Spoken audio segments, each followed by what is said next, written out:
Our last topic for today is to introduce the idea of what errors and uncertainties are, how we talk about them, where they come from, and why they are an expected part of any sort of science experiment.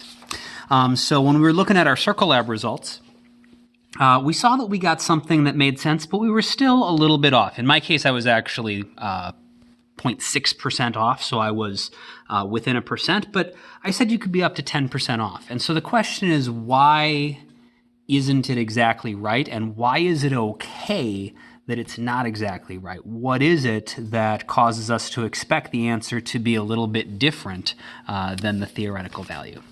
And the answer is going to be a combination of two things. The first one is what we call an error. An error in an experiment is something that either went wrong or that wasn't accounted for,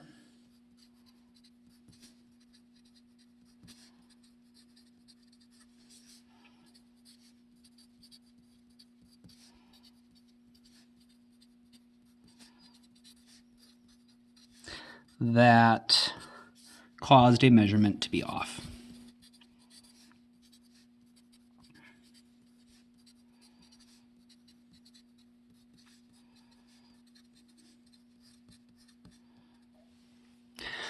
When we are describing errors, we want to talk about specifically what things either did or might have gone wrong, or what specific things we might not have accounted for correctly that are causing our measurements to be off. We do not ever want to just say like there was human error or something like that. There's no error in being human. There's nothing wrong with being human. But if you did something in particular wrong, tell me what that is. Don't just blame the fact that you are a human. So never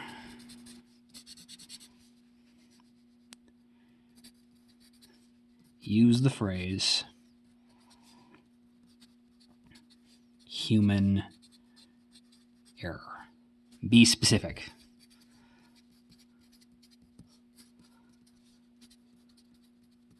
About what happened.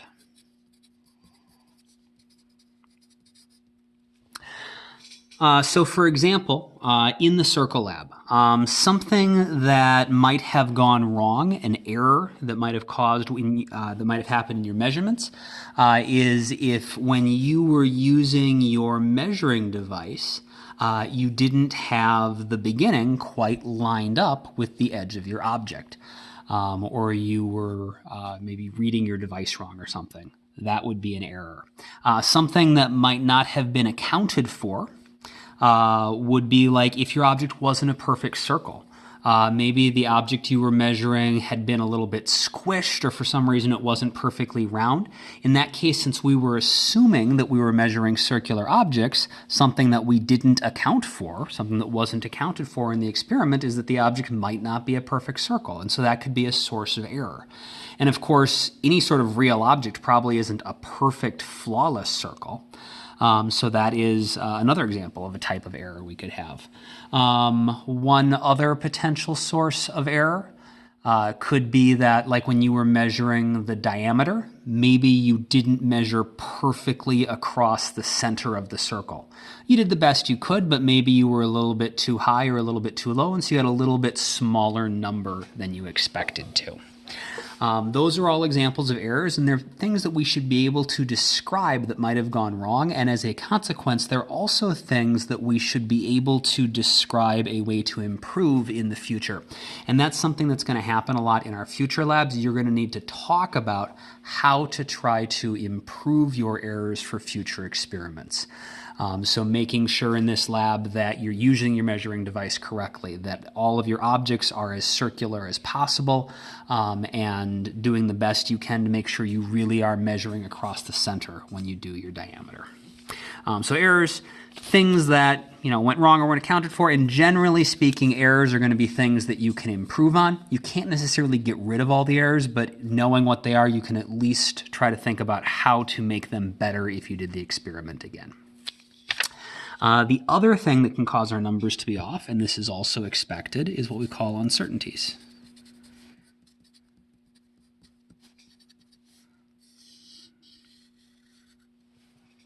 And uncertainties are basically just a way of describing how much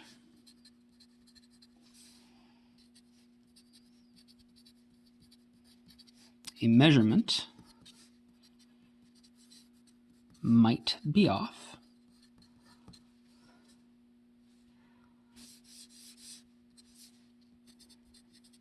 even when measured correctly,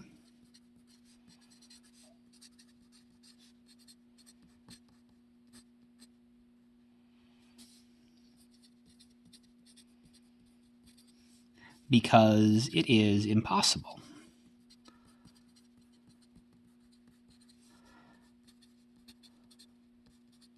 to make a perfect measurement.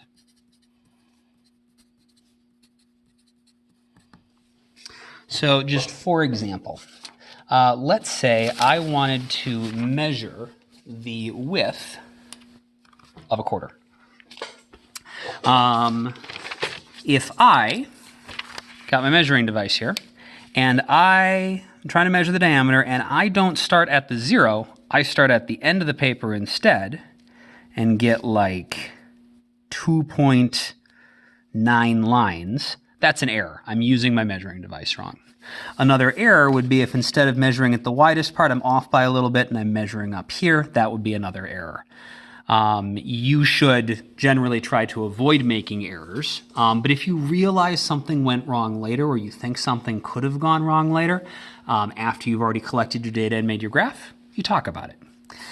An uncertainty is, even if I'm making the measurement correctly, I can't tell exactly what's going on for sure. So if I go right across the middle, got my 0 lined up with the edge, then we go over to here, I can estimate this as best I can. It's between 3 and 4. I think maybe it's about 3.7. Maybe it's closer to 3.8. Maybe it's 3.6.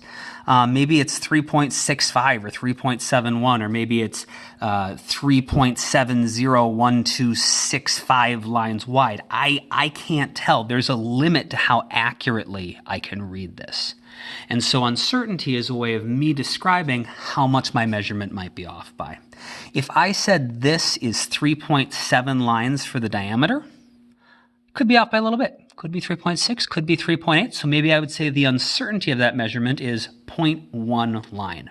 I am pretty confident that this is 3.7 lines in diameter within 0.1. So uncertainty is just a way of describing how much you might be off by, because we can never make perfect measurements. And because we can never make perfect measurements, we never expect our lab results to be absolutely perfect. You should not get a 0% difference in most cases. It actually looks really, really suspicious if you get a 0% difference, because these uncertainties always exist. But by trying to keep our errors as small as possible, and by trying to make good measurements so we have low uncertainty, we can try to have a small percent difference. And like I said, for our labs, usually if you're within 10%, that's okay. We would obviously like to do better. We'd like to have less than 5% difference. But if you can explain, if you can come up with a good list of things that you can realistically account for, you can list some significant errors that you know happened, or you can account for your uncertainties with how your measurements might actually be off by a fair amount, it might be reasonable to see a percent difference of 15 or even 20%.